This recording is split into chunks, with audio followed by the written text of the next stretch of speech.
Well met, adventurer.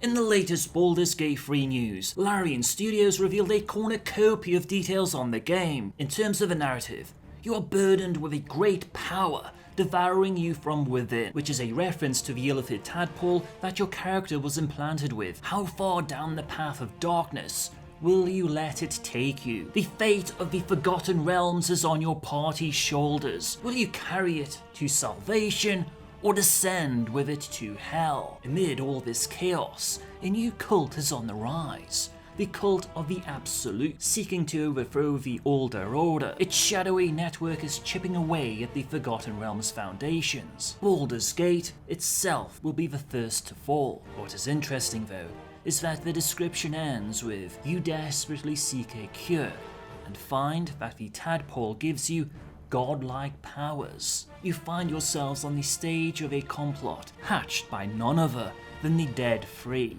the gods of murder, tyranny and death. This description provided by Larian Studios opens up quite a few interesting possibilities. While the lore is largely unknown, sometimes tadpoles undergo mutations that produce unexpected results during ceremorphosis. For instance, creating an Ultharid, a significantly more powerful version of a Mind Flayer that has the potential to become an Elder Brain, but even these are generally not considered godlike. As for the Dead Free, this is a reference to Bane, the Lord of Darkness, Baal, the Lord of Murder, and Merkul, the Lord of Bones. Originally, they were three mortal adventurers who sought the path of godhood, known as the Dark Free. They would encounter Jergal, who acquiesced to their demands. He grew tired as the god of the dead. He thus gave up his portfolios to be free of them, thus apotheosizing them in the process. They would become the Dead Free when they were killed during the Time of Troubles. Bane and Torm killed each other.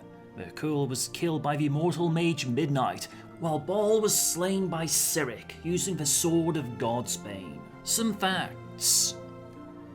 BG3 is built using the new Divinity 4.0 engine. It will have a layered crime system that holds you accountable for your actions and affects your reputation. 4-player online multiplayer and split-screen co-op for 2 players. To begin with, there will be 15 D&D races and sub-races in 8 classes, but more will be announced. Currently, there are 5 origin stories available. Lizelle, Githyanki fighter, a consummate warrior, ferocious even by the standards of a Githyanki Kresh. Faced with transforming into the very monster she's sworn to destroy, Lizelle must prove herself worthy of rejoining her people if they don't execute her first. Gale, human wizard. Gale has one ambition: to become the greatest wizard Faerun has ever known. Yet his thirst for magic led to disaster. A Neferis destruction orb beats in his chest, counting down to an explosion that can level a city. Gale is confident he'll overcome it, but time is not on his side. Shadowheart, half-elf cleric, one of Shah's dark disciples.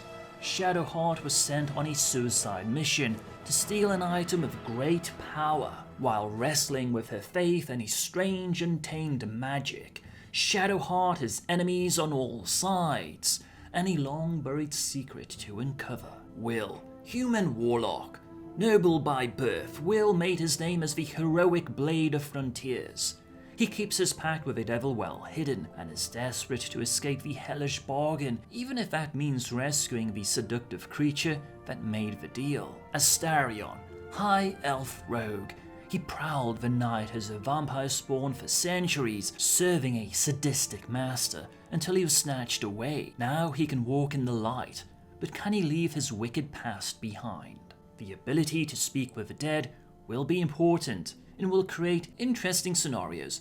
Lead writer Adam Smith in an interview with Screen Rant revealed that you could potentially kill a bandit on the highway, then use the ability to speak dead, only to find out appearances were deceiving. For early access, it will be released simultaneously on Stadia and Steam. In an interview with GameSpot, Swen confirmed that, due to the dice rolls, Larian wanted to make sure that in failing a dice roll, be it narratively or systemically, you will still find interesting and fun things, meaning one will continue playing rather than reload that games in the past have encouraged. All companions will be open to romance by the protagonist, but companions will also form romances with each other, which might complicate things, create jealousy, and provide competition. For example, the Githyanki Lizelle will sleep with you one night and might sleep with someone else the next. Executive producer David Walgrave told Eurogamer, "There's a lot of technical upgrades and updates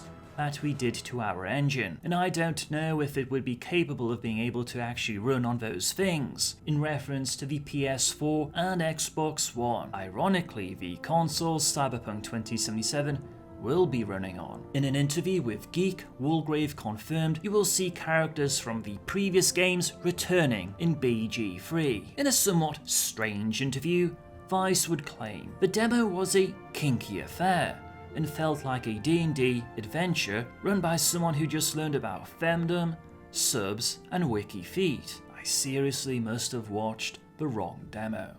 You must gather your party before venturing forth.